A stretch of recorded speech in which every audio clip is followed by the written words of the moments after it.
Автомобиль жолға қатысты 15 метр секунд жылдамдықпен қозғалады. Осы жол бойымен дәл сол бағытты 50 метр секунд жылдамдықпен велосипедші жүріп келеді. Автомобильдің велосипедшіге қатысты жылдамдығы. Бұл есеп кішкене миға нагрузка беруі мүмкін, бірақ есептің шартын оқып сразу қашып кетуге болмайды. Бұл жерде главный бізде не сұрап тұр?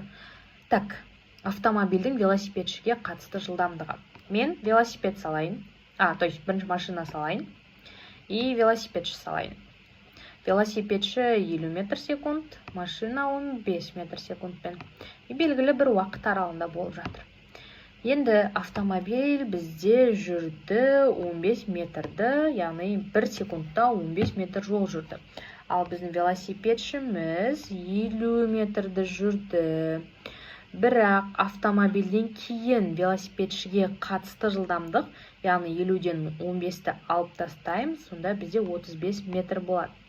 Енді бізде V-мыз 35 метр секундқа тең болып тұр. Енді бұл жерде дәл сол бағытты 50 жылдамдықпен жүрсе, онда біз дәл осы велосипедшінің жүрген жолы мен автомобильдің жүрген жолына проекция түсіреміз. Сонда екеуінің разницасы 10 метр секундқа тең.